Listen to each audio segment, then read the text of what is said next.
single day. I'm gonna make something. Halo, selamat pagi anak Miss Puji semua. Apa kabar kalian semua yang di rumah? Miss harap semuanya dalam keadaan sehat. Hari ini pembelajaran kita adalah tentang sikap kepahlawanan yang dapat ditiru dari contoh-contoh dari raja pada kerajaan Hindu, Buddha, dan Islam. Kemudian adalah sikap kepahlawanan dari tokoh-tokoh pahlawan nasional Indonesia. Berikut materinya. Perjuangan pahlawan pada masa Kerajaan Islam. Agama Islam di Indonesia berkembang pesat di daerah pesisir. Penyebabnya adalah adanya kerjasama dagang antara pedagang Islam dengan pedagang-pedagang di Indonesia. Makin kuatnya pengaruh Islam di kalangan penduduk mendorong tumbuhnya kerajaan-kerajaan Islam di Nusantara. Sultan Babullah dari Kerajaan Ternate. Sultan Babullah adalah raja dari Kesultanan Ternate yang memerintah dari tahun 1570 sampai 1583. Ia menjabat sebagai sultan setelah ayahnya yang bernama Sultan Khairun dihukum oleh penjajah Portugis. Peristiwa ini membuat Sultan Babullah marah dan menyerang pasukan Portugis. Sultan Babullah diberi gelar penguasa atas 72 pulau karena melakukan persekutuan dengan daerah di sekitar wilayahnya untuk mengusir penjajah. Peninggalan sejarah Kesultanan Ternate seperti Masjid Ternate, makam Sultan Babullah, dan benteng Kerajaan Ternate. Masjid Ternate merupakan salah satu peninggalan dari Kerajaan Ternate.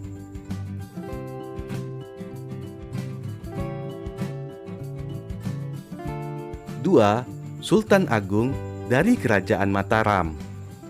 Sultan Agung adalah Raja Mataram ketiga yang memimpin dari tahun 1613 sampai dengan 1645. Pada masa pemerintahannya, Kerajaan Mataram mencapai puncak kejayaannya. Daerah kekuasaannya meliputi beberapa daerah di Pulau Jawa dengan bandar dagang di kota Jepara, Tegal, Pekalongan, Tuban, dan Gresik. Rakyat Kerajaan Mataram hidup makmur. Sultan Agung sangat tidak suka penjajahan karena merugikan rakyatnya. Oleh sebab itu, Sultan Agung melakukan penyerangan terhadap Belanda sebanyak 2 kali.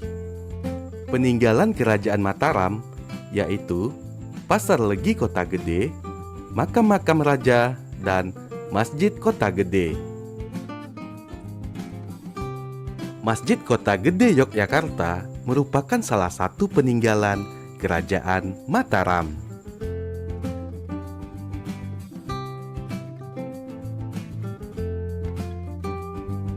Sikap pahlawan dan pengaruhnya bagi masyarakat. 1. Insinyur Soekarno. Insinyur Soekarno adalah tokoh nasional yang mengusulkan dasar negara Indonesia yang sekarang kita kenal dengan nama Pancasila. Insinyur Soekarno merupakan salah satu tokoh yang memproklamasikan kemerdekaan bangsa Indonesia. Ketika Insinyur Soekarno berpidato, ia bisa menggetarkan hati para pendengarnya. Insinyur Soekarno dikenal sebagai Bapak Proklamator Indonesia.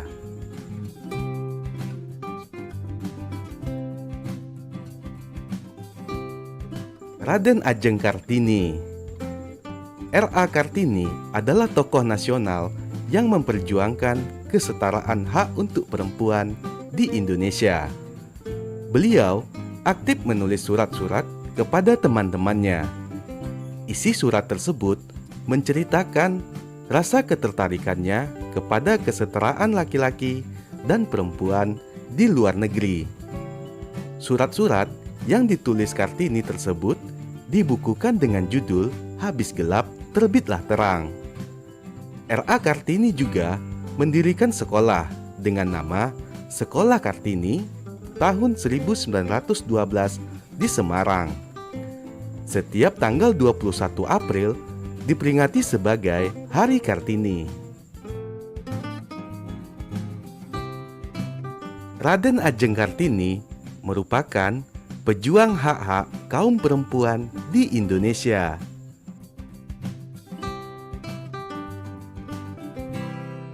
Ki Hajar Dewantara. Ki Hajar Dewantara mempunyai nama asli yaitu R.M. Suwardi Suryaningrat. Lahir pada tanggal 2 Mei 1889 dan meninggal pada tanggal 28 April 1959. Ki Hajar Dewantara menempuh pendidikan di Sekolah Dasar ELS atau Sekolah Dasar Belanda. Kemudian melanjutkan ke Stopia atau Sekolah Dokter Bumi Putra. Sikap kepahlawanan dari Ki Hajar Dewantara yaitu cinta tanah air, rela berkorban, mendahulukan kepentingan bersama. Pengaruhnya bagi masyarakat, berkat beliau, kita bisa bersekolah seperti sekarang. Jika tidak ada Ki Hajar Dewantara, pendidikan di Indonesia tetap terkebelakang dan sulit bersaing dengan negara lain. Penghargaan yang pernah didapat oleh Ki Hajar Dewantara yaitu mendapat gelar sebagai Bapak Pendidikan Nasional karena kepeduliannya terhadap dunia pendidikan. Berkat jasanya juga, tanggal kelahirannya 2 Mei ditetapkan sebagai Hari Pendidikan Nasional. Jasa dan peran. 1. Ki Hajar Dewantara mendirikan perguruan Taman Siswa pada 3 Juli 1922. Kemudian ajarannya yakni Ing Ngarsa Sung Tulada atau di depan menjadi teladan. Kemudian Ing Madya Mangun Karsa, di tengah membangkitkan semangat, dan Tut Wuri Handayani, dari belakang memberikan dorongan, menjadi dasar pendidikan di Indonesia. Kita sudah mengenal beberapa nama dan asal daerah pahlawan. Pahlawan adalah orang yang menonjol dalam hal keberanian dan pengorbanannya dalam membela kebenaran. Namun, tidak semua pahlawan bisa disebut pahlawan nasional. Gelar pahlawan nasional hanya diberikan kepada warga negara Indonesia atau seseorang dengan alasan-alasan berikut. Alasan yang pertama, berjuang melawan penjajahan di wilayah yang sekarang menjadi wilayah Negara Kesatuan Republik Indonesia. Alasan yang kedua, gugur atau meninggal dunia demi bangsa dan negara Indonesia. Alasan yang ketiga, semasa hidupnya melakukan tindakan kepahlawanan atau menghasilkan prestasi dan karya yang luar biasa bagi pembangunan dan kemajuan bangsa dan negara Republik Indonesia. Ayo kita simak informasi pahlawan nasional berikut ini.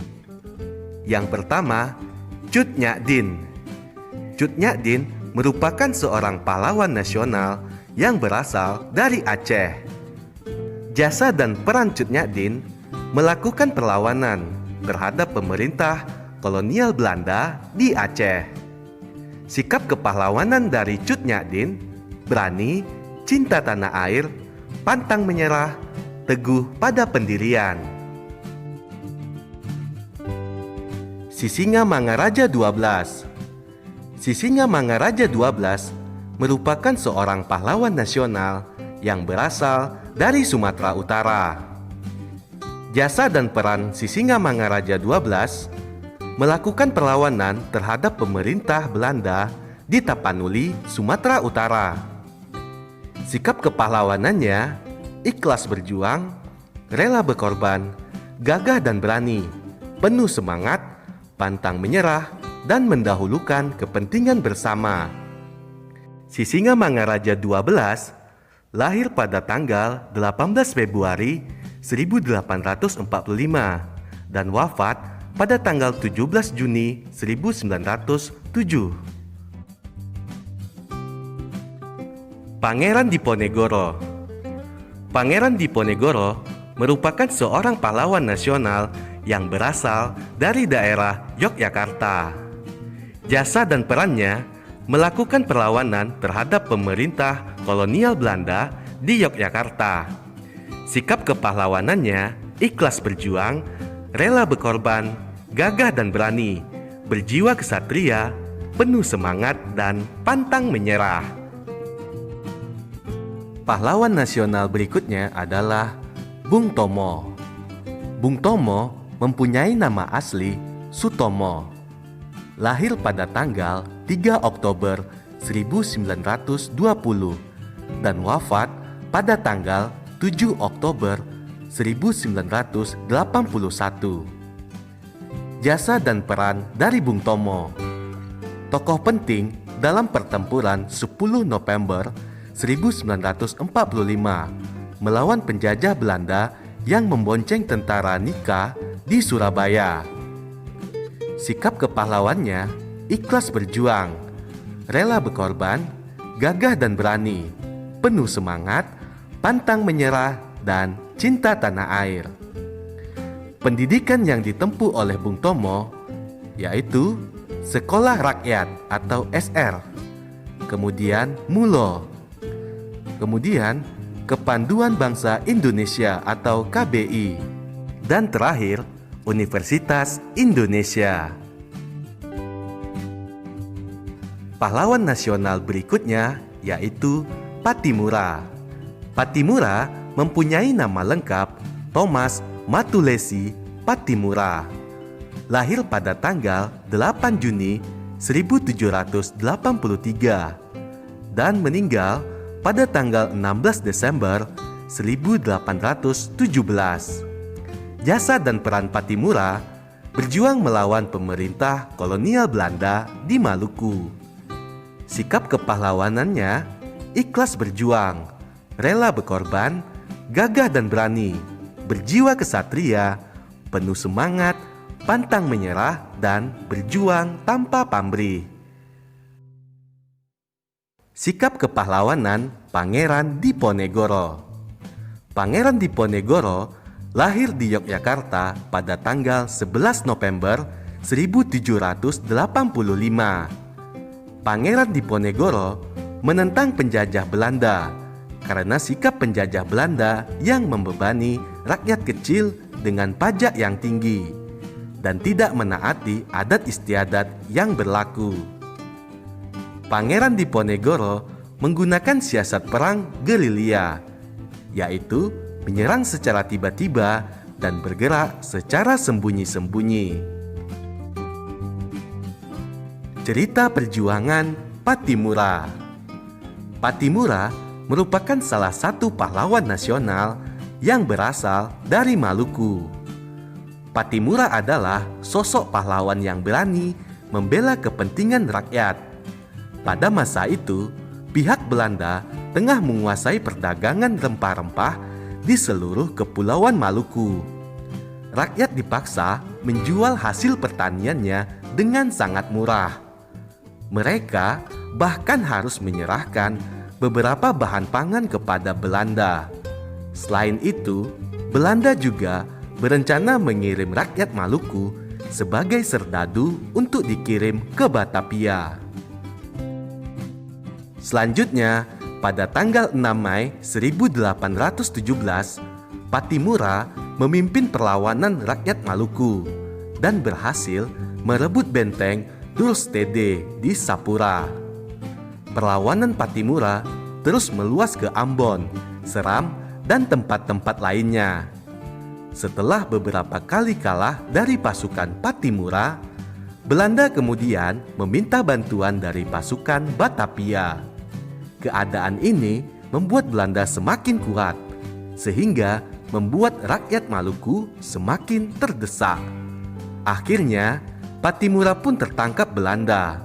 Kemudian, tanggal 16 Desember 1817, Pattimura menjalani hukuman mati di tiang gantungan. Menyajikan hasil identifikasi pahlawan pada masa kerajaan Islam dalam bentuk peta pikiran. Tokoh-tokoh kerajaan Islam di Indonesia juga memiliki sikap kepahlawanan dalam berjuang melawan penjajah. Salah satunya adalah Sultan Iskandar Muda dari Kerajaan Aceh. Berikut perjuangan dan sikap kepahlawanan Sultan Iskandar Muda dalam melawan penjajah.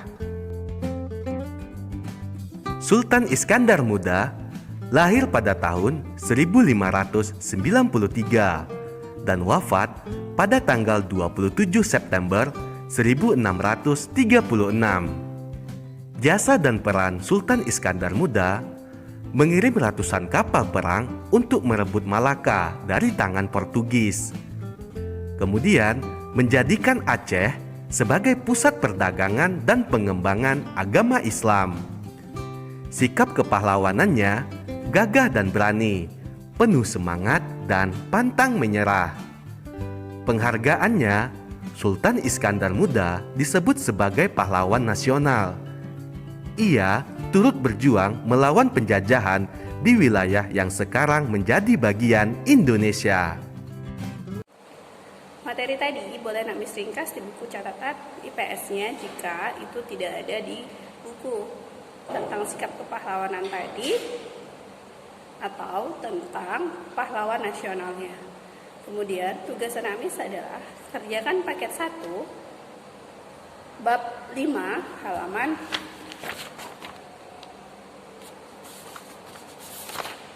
136 sampai 138. Hanya kerjakan bagian A dan B. Terima kasih untuk hari ini. Terima kasih semuanya. Selamat pagi.